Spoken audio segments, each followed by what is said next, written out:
Sihiye Mishakeila. Learning the Maamar about the two verses from Parshas Mishpatim. Sihiye Mishakeila v'akar ba'atzecha esmis bar yimacha amale. There'll be no bereaved or barren woman in your land. I'll fill the number of your days. V'avatam esavai elokechem v'berech eslachmacha v'esmecha v'esirosi machla mikarbecha. You shall serve Havaya elokechem your elokim, and he will bless your bread and your water and remove illness from your midst. Amen. So it should be. These two verses have the three fundamental brachos of physical living: sustenance, parnasa, which everyone should have in abundance; blessing for life and health, not just to live, but to live a healthy life. So it should be for everyone. And also blessing for children, and not just having children, but children who are healthy and thriving children. So it should be. Amen. We see these two verses, and the language of lo sihiye, there shall not be, there will not be, is that a command or a promise? Is there something here that we're supposed to be doing? Or are these just beautiful blessings that God is promising to us? But how both? You do what you're supposed to do, and then God will come through. And then we say, well, that's interesting, because we would like to have these three blessings of physical life. And then it seems to say that when you will serve God, these blessings will come to pass. Yet that seems to not necessarily be the case. And we see specifically in the Gemara, it says that these things are actually predetermined. Someone could live a very righteous life and not necessarily have these three blessings manifest in their physical life.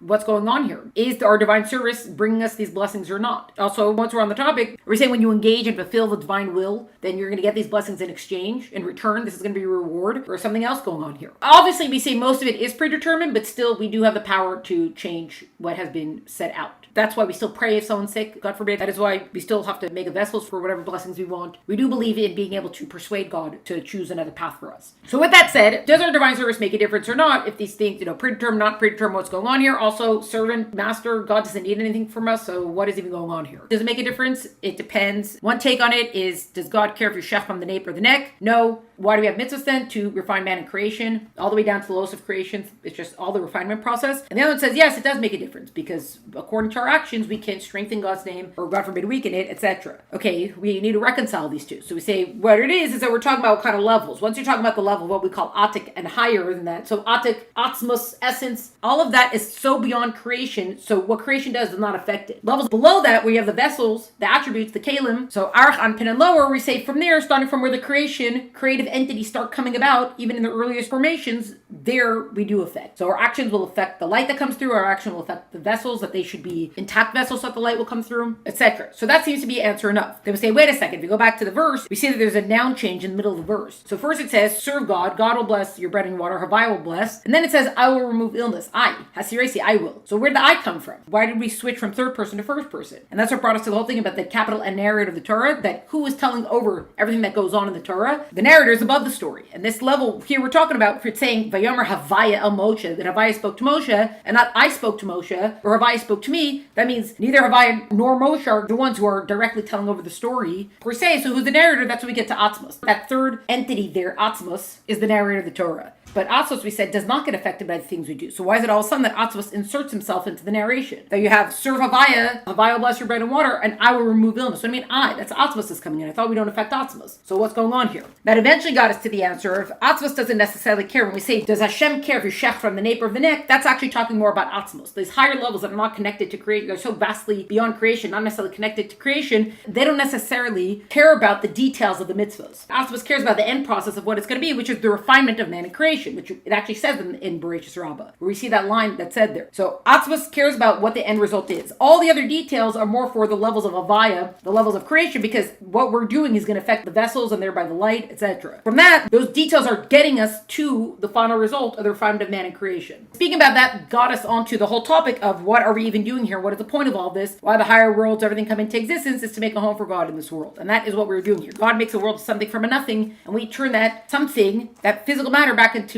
nothing, as in back into spiritual. We spiritualize it.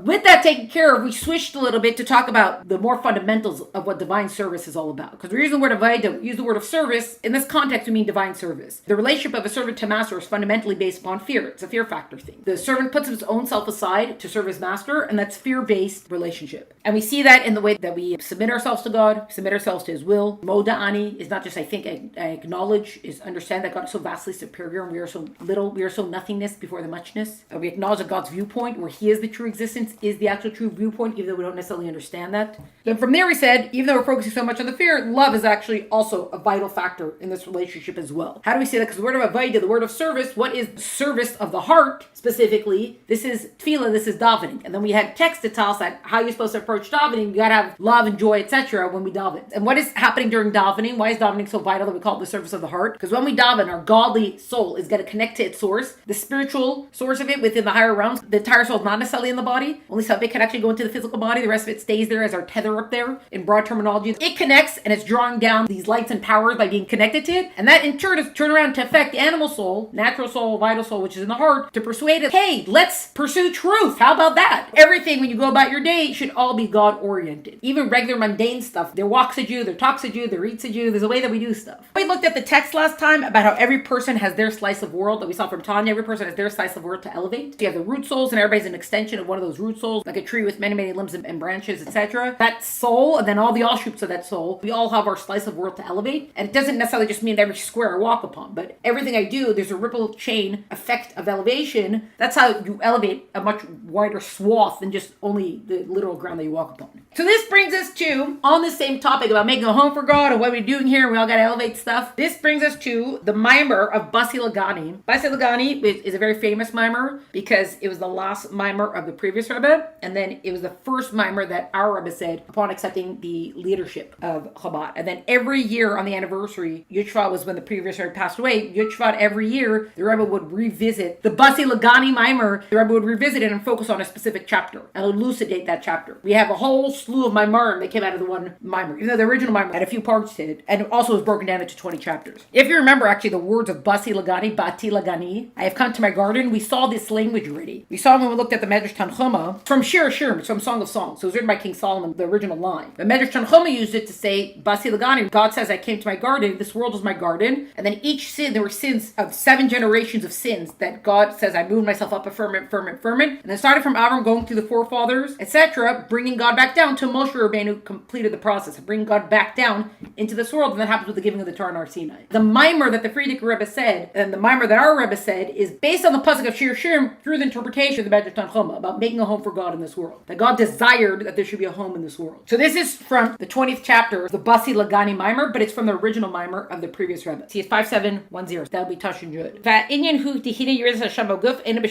Okay, so the soul did not descend into the body for its own sake, as for itself is in no need of correction. The godly soul is perfect. The peace of God is perfect. It doesn't need this whole body journey situation. It doesn't need the whole physical world situation. So what is it doing here? Because ultimately, through coming down into this world, it can't reach the levels that it had when it was up in the world of truth and the love and fear, etc., that it experienced up in the higher realms when it was not a soul in a body. And yet down here, it can do what it can't do up there, which is refining the world, refining the animal soul, refining the body. This entire process, despite what the godly soul has to go through to see this process through, the entire process is worth it. The entire purpose of its descent is to correct, refine, and elevate the body and the natural soul. Before its descent into the body and the natural soul, it was in the ultimate state of dveikus. Dveikus is a term that means to be totally attached to. Use the word cleave. Truly and constantly cleaving to its source in the living God without any separation whatsoever. Wholly one and unified with God, its source. As it is written, the sublime image of each and every soul used to stand before the Holy King. At that level, the soul had one wish for God alone and none other. So the godly soul wanted nothing but God. God, all day long. It only wanted God, it only realized God, it only saw God. There was nothing else in its world but God. Very one-track minded, very focused. It descended from that state to enclose itself in the body and natural soul in order to refine and elevate them, and in order to bring light into its environment, its portion of the world. This is the entire intent of the soul's descent below to this day's reform. Yom Yitzaru. We actually saw this line, day's reform, the first Maamar we did, the Shema Maamar, because it talks about how we have a limited amount of time to get our job done. So it says day's reform. Everyone has been allotted a certain amount of time to get the job done. Every individual has been allocated a certain number of days to carry out his divine service through the refinement and restitution of the body and the natural soul, and to bring light into his portion of the world through the light of the Torah and the light of prayer. The real place for this labor is here below. What are we doing here, this soul in a body? Why would we make the godly soul go through this? Because of what the ultimate purpose is, and what that ultimate purpose achieves is worth that much for us to go through this. For the souls in the spiritual worlds, as we have said, it enjoys the ultimate state of dveikus. It's totally unified, attached with God. However, it descends into a body that is filled with alien wishes and physical and material desires that prevent it from expressing itself in godly service. This challenge eventually calls for strenuous exertion in a most formidable battle, which can be won only by a determined desire for victory. Can you imagine the godly soul goes into a body? The godly soul knows the truth, and the body is like, or we could go to the beach, or we could go clubbing, or and 100 other things that the animal soul is coming up with. And the Gali soul, yes, listen, I have something to tell you. The Gali soul is trying to get through. Worse than being the passenger, it's in the backseat passenger, all the way in the back of the 15-seater, going, hello, and the animal soul is like, sorry, I can't hear you over the music. Everybody buckle up, we're going for a ride right now. So the Gali soul is stuck in a body that all it wants is physicality, it wants self-satisfaction, it wants self-preservation of physical self. And the Gali soul, what? That's what you want? That's gonna make you happy? This is what you need in life? No, this is not truth. So you can understand how we have a little bit of an issue. We have a struggle here. If you remember, this is what Tanya's all about, the struggle. You remember we learned about how the two souls are like kings that are fighting over a city. And there's no sherzies when it comes to the king and the crown. One crown, one king, one head, etc. The animal soul wants the thought, speech, and action of man, the full expression of man. And the Gali soul wants the full expression of man. They don't want to do sherzies. So this is the struggle that we go through every day. And this is why sometimes we can be so on it and so not, because there's always a battle. Every day, every minute, whatever the situation, there's always a battle. And then winning the war would put us in the realms of the righteous. But most people, we're not necessarily winning the war. We just go battle by battle. The two souls are fighting for control. They're wired totally differently. The whole thing is that the Gali soul is trying to persuade the animal soul, look, you've got all this energy and passion. Let's channel and let's steer it toward better stuff than just, I want to satiate my own self. We will have more meaning and higher calling. This is what we're here for. But that's what it's battling against. Remember also we saw the parable of the princess who was made to marry the farmer. There's a princess who she wasn't marrying anybody and finally the king is, that's it. The next person who comes in, you're marrying him. And who's the next person who comes in is this farmer. Very nice guy, but he's a farmer. And the king's, well, I kind of swore. I got to go through the ultimatum now. So he marries them off. I can't really keep them around here. Like, this is not a son-in-law we keep around for when the guests go. So I'll give them a beautiful manor house, palace, but in a different city. So he sends them off. The farmer is thrilled. This is the best thing that's ever happened to him. Every day he goes out in his garden. He's the happiest guy who ever was. And the princess is not so thrilled because what am I doing here? What's going on right now? The farmer eventually notices that his wife is just very not happy. And he's trying to figure out how can I cheer her up? And finally I know what would cheer her up. And he comes in one day, he's like, honey, I noticed that you've been sad, but don't worry, I got you something. And he pulls out a basket and okay, what's going to be in the basket? And he opens it up, a whole basket of beets. Aren't these the most magnificent beets you have ever seen right from our garden? Massive beets. I grew them myself. And she's like, what? Not, no. And he's like, oh, okay, maybe she doesn't like beets. Fine. Okay, and a little bit passes and he realizes, hey, she's still kind of sad. She's kind of down about stuff. I got to do something about this. I know she didn't like the beets, but I got something better for her. Honey, I noticed you've been sad. Got another basket with him and he unveils it and what has he got? Aren't these the biggest potatoes you've ever seen? Gorgeous potatoes. And she's looking at him like, what? I don't understand. How can you not be excited about the potatoes? You don't like potatoes either? And she's, husband of mine, listen, all of these are very beautiful, but I'm a princess. This is not how you make a princess happy. I'm used to the finest and the best of everything. Potatoes are wonderful, but that doesn't make me happy. So if I have higher refinement kind of way. The body has a Gali soul in it and it's feeling antsy in it. It's like, I'm not satisfied with something. Something's off in my life. So where does it go? I know, I'll buy a new car. I know, I'll go eat something. I know, I'll go whatever. Hello? We have much more refined taste than this. You think you're going to satiate a piece of God, an infinite piece of you with something physical, something from the material world? You think that's going to satiate it and make it happy? No. You want to make that antsy feeling in yourself, you want to make it happy, you don't do it with your material pleasures and the physical pleasures of the world. Do it with your holy pursuits, because that's who's talking to you right now. That's why you feel like you got ants inside of you. It's not coming from something physical that you're missing. It's something spiritual that's trying to get your attention. So the Gali soul, this is the battle it's up against. This challenge, this battle could be fought only if we're determined to fight it and to have victory over it. It's not easy, but for this we were created. This determination allows a man to stand firm and fortify his involvement in Torah and in the service of God. For the animal soul seeks to overwhelm him, to cause him to sin and to vex him, heaven forbid, with alien thoughts and all kinds of concerns, and to confuse him with the yoke of earning a livelihood and the bothers of business, or with other matters that disturb him till he is robbed of his peace of mind. You see that the idea about being robbed of his peace of mind. So the animal soul is going to bombard you with all things that can be very legitimate. So some of it says, oh, to sin and vex him. But you see, it's all kind of concerns, a livelihood and that kind of stuff. Someone who's worried all day long about their business and things like that, which is independent of doing what you're supposed to be doing. So not just because you have your feet kicked up, but you're doing what you're supposed to be doing. And after that, it's not actually in your control. So this whole idea of robbing a peace of mind, you can see it's one of the tricks of the animal soul also. Because peace of mind would come from absolute faith of God running the world and everything being the way it's supposed to be. Which is why trust in God, literally trustful level of trust of God, would actually do away with basically every negative feeling that you could have as far as depression, anxiety, whatever else, worry, all that kind of stuff. All that kind of stuff just goes. Because what can you be sad or upset or anger? What can you be sad, upset, angry, anxious about when you know that everything is in God's hands? He's got this. So what you're upset about is it's not going according to my plan or the way that I think it should go, but you're trying to have control over something you don't have control over. What is in your control is for you to do the behaviors that you're supposed to be doing. So it's one thing if you're just kicking your feet up, you're like, why is my business not succeeding? But if you're doing everything you're supposed to be doing, you're going out on the job hunts, you're showing up to work, after that, it's actually not in your control anymore. The Gali soul will tell you, don't worry about it, God's got this. You're doing what you're supposed to be doing, God's got the rest of this. You're stuck in traffic, well, that is actually not in your control. Obviously, it's not, because we were not choose to be stuck in the traffic. We just vanish all the cars, or we'd lift up like the Jetsons and just soar above everybody else. And no problem that way. The godly soul will be like, hey, everything is exactly the way God wants it to be. You can only do your part and everything else is up to him. And the animal soul is like, but we're going to be late. But what are we going to do? But, what about? And look at you can't function like that. How are you supposed to serve God with joy when you're so busy worrying about all these things? Cast your burden upon him. He can handle it. Besides, he's the one who's doing it anyways. First of all, it's a very difficult level to reach. Totally trust God, trustful level of trust, so I don't have to worry about a thing. Very, very difficult. But that is something to work upon more than whatever the actual anxiety is being caused by. In the sense that you have to know, is my worry something that's accomplishing something, or is my worry just actually the animal soul trying to hijack me so that I can't focus on other things, or so I can't be fully functional right now, so that I can't be productive right now. There's a first level is the awareness level, and once you hit the awareness level, we can start trying to, well, it's a struggle. Then we struggle through the rest of it. That's going back to the trust of God. There's not anything he can't do. He literally can rain food down from heaven. So what are you worried about? What is your worry going to accomplish? You do your part, and you don't have to be anxious about doing your part.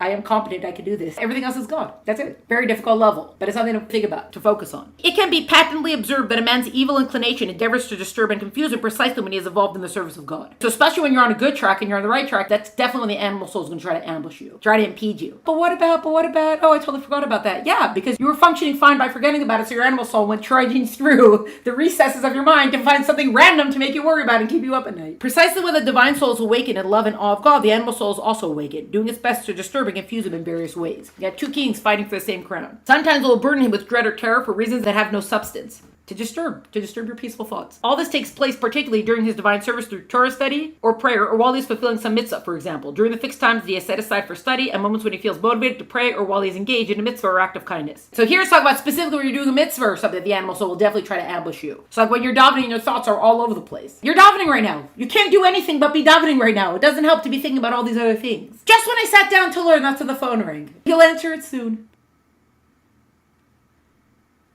Well, so that's right. So there's a difference between because something caused it, or yes, if it comes out of nowhere, you could say, God put it in me, God would put it in you to see if you could push it back. Remember, when we learned the chapters in Tanya that learned about debilitating sadness, depression, and that kind of stuff, one of the things that we learned about is that if there's a dragging down, stop you in your tracks kind of sadness that comes upon you in the middle of the day. Where is it coming from? Because I was sad about this or that. Tanya says, if you tell yourself, you know what, now's not the time to think about it, I'll think about it a few hours from now. I'll be at home, I'll be whatever. Usually if you do that, you'd return to the thought, oh, actually I'm fine, I don't really mind. Tanya uses that as proof to show that why did it ambush you then is because it was trying to ambush you. You see how the process works. That absolute trust in God does not allow for any of these other emotions. Because even anger and upset, where is anger coming from? That something's not going my way, that somebody trespassed against me. Why do you think that anything is going to happen in your life that God has not allowed it to happen? That's why, remember, we focus much more on the aspects of the relationship. If someone's having a hard time with this, then they would have to focus much more on learning about more about trust, more about love of God, fear of God, etc. That's part of the life journey. People are like, oh, but this person's doing all the mitzvahs, so like, what do they have to do? There's so many other factors. Usually, the whole idea of it is, especially when you're doing well, right, if something comes up, that would be an even, almost in a way, better challenge, because you're having one of those days, so if something else happens, well, it's one of those days, just throw it on the pile. But you're having a very good day, and then something, the wrench happens, then that ruins everything. But also, where did that come from? Obviously, that wrench was being thrown into your day, not because, oh, I'm a terrible, horrible person getting punished for something, or because I should have known nothing's ever going to go right. It's how are you going to react to the wrench right now? Can you handle it, or you're not going to handle it? Whatever it is. It's a whole different way of seeing what the world is and everything that happens to you. Just because you missed the light, are you going to stay calm about it, or are you going to start swearing, all the swear words coming out? What's happening now? If you had control over the light signal, you wouldn't have missed the light. Who are you swearing at? Yourself? Because you're mad at yourself? What did you accomplish by being mad? You're mad at the car in front of you? Really? That's going to be helpful. It didn't change anything. So much comes from accepting, knowing what we could change and can't change. The stuff that we can change, who's in charge of it? Whose hands is it in? You don't trust God to be taking care of everything? He's been doing this for centuries. God literally could rain bread down from the sky. You're worried? You think he doesn't know how to provide for you when the time comes? Trust is very difficult, but if you achieve it, then everything else goes away.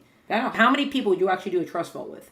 You have to get to the level of trust fall with God. Everything else goes away. There's no negative emotion. It's not possible. You can't get depressed because you're always focused on your purpose. You can't get angry because you know everything's God's will. You can't get anxious because everything's God's will. That is a very long life journey. The Rebbe would recommend Shar B'tachon that people should learn it 3 or 4 times, not once, to get the messages to start seeping through. The animal soul makes it appear to him that this is precisely the moment that he must leave or hurry through his prayer. We gotta get to work. We gotta get stuff done. We gotta go take care of a bunch of stuff. We have so many things going on. Shorten the prayer today. No. Oh, we know your tricks. Nah, we'll be fine. In truth, this is nothing more than a means of distracting the godly soul. soul. The proof of this lies in the fact that when he is strolling through the streets and marketplaces in his spare time, these thoughts do not come to him. See? That goes back to the awareness factor. How come when you're going shopping, you don't necessarily get distracted with other things? Only when I'm doing all right, only when I'm having perfect peace of mind, then all of a sudden random worries come in. Only when I'm trying to pray do I all of a sudden start thinking about other things. But when I'm shopping, 4 hours of focus. How come I can sit and watch a movie? I can binge for 7 hours straight and totally follow a storyline. But if you ask me to sit through a speech and show, 10 minutes is way too long. Oh, okay. You can see how this is working. Realizing this, one must stand firm and reinforce his determination to observe his times of Torah study and prayer to overcome the animal soul and not to heed it. The attribute of striving for victory has the power to thereby overmaster the animal soul, for this attribute is rooted in the very core of the soul, at a point higher than the source of the soul's revealed faculties. Here talk about midas hanitzachon. We haven't really focused on this attribute, but when we look at the 10 attributes, netzach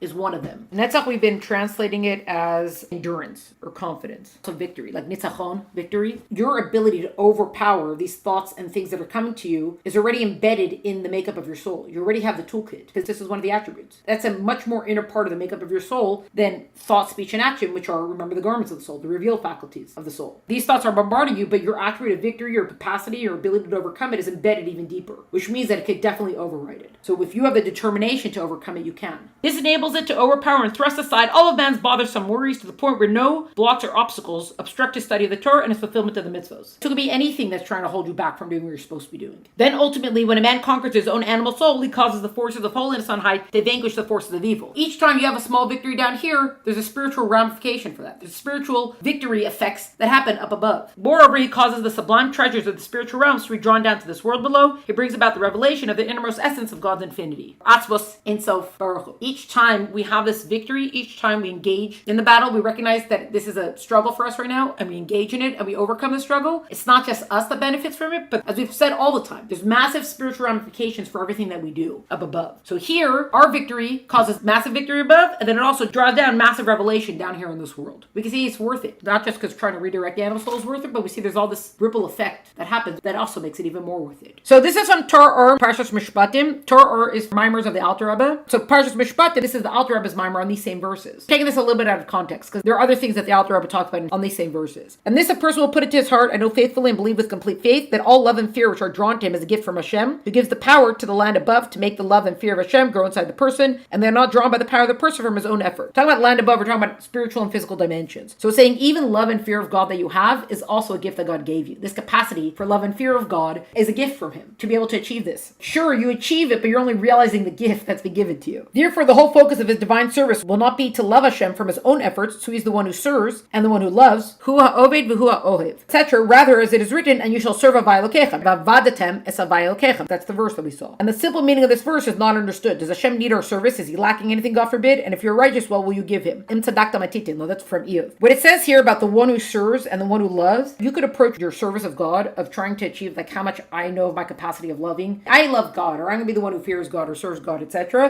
And here it's saying if you recognize that love and fear is a gift from God, then actually it's not going to be limited by whatever you think your capacities are. So are you just channeling the potential that God is giving you? So if you're just channeling it, then God could fill. Remember when we learned about love and fear, that when you put yourself aside, that God fills the space. There's so many versions of the equation that equal the number 9. 5 and 4 can equal 9. So are you 5 or are you the 4? 6 and 3, 7 and 2, 1 and 8, or 9 and 0. So if you're the 0, then God the infinite is the whole 9. Here, love and fear of God, is it only according to what I achieve as a human on my own? Or is it recognizing that God is gifting this to me, thereby it can be much greater than what I think I could do on my own? Then it goes into the thing about serving God. Rather, the matter is, Havaya means he was, is, and will be. Remember, this name of Havaya is past, present, and future. And I, Havaya, have not changed, and he, Havaya, lo shenisi. And all before him is as not, and your service should be until this level of Havaya will be on the level of Elokechem, as though he is your God. So service of God should be to the point where the infinite, it becomes intimate. As in, is this my God? How could infinite be mine? But that's what we're trying to achieve. You are serving God until the point where that which is past, present, and future, infinite level, Elokechem, is going to be my God. It's a possessive form of this. It's personal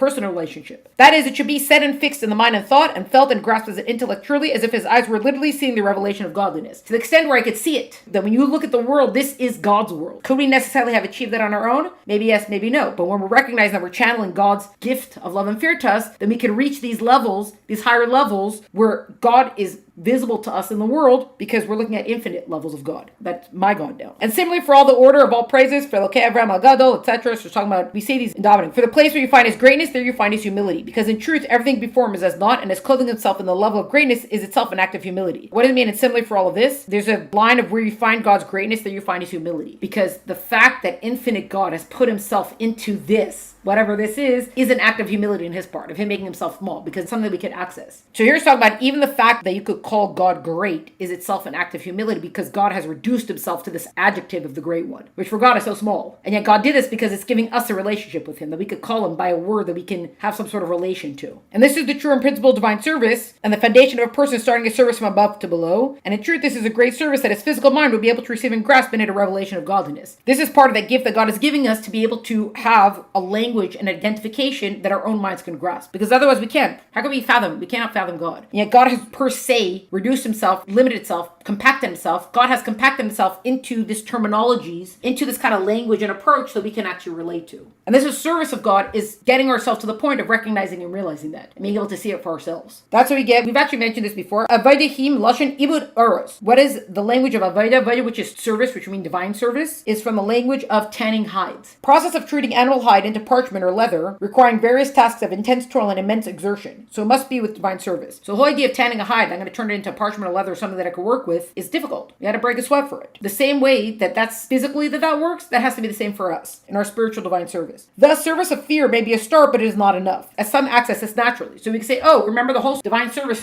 of a servant, that's fear-based. So we say, yes, it's a very good starting point, but it's not an end point. Not least because for some people, they can naturally access it, as in it's not so difficult for them to meditate. Okay, don't do this stuff. Okay, I won't do this stuff. Remember, fear is about holding the self back. It doesn't necessitate change. Love is going to lead to change. So that's why having just fear, because it's a little bit more natural for some people, you haven't gotten to the level of hide tanning yet. Only divine service of love is achieved through strenuous effort, for such is required to transform natural desires for worldly desires and satisfaction into holiness. So why is it love? Because love is what's going to take all that raw energy, all that power, etc., that the animal soul has, and it's going to turn it into something holy. Love is what tans the hide. Love is what refines the hide into something else. Not fear, because fear is the holding back. Love is the transformation. So a complete divine service of vavadatem, that you shall serve God, requires both love and fear. In conclusion to all that, that's why we have to have love and fear. Because when we're talking about changing something to something else, fear is going to start us on the journey, but love is what's going to take when we have all these natural desires, temptations, etc., etc. The animal soul, the body is, woohoo, get into the car, guys, we're going on a road trip. How's the godly soul going to be heard in all of that? For the godly soul to change and rechannel all that, that's where love is going to come in. That's why love is so vital to the whole relationship, which thereby allows us to fulfill our purpose here on earth, making a home for God.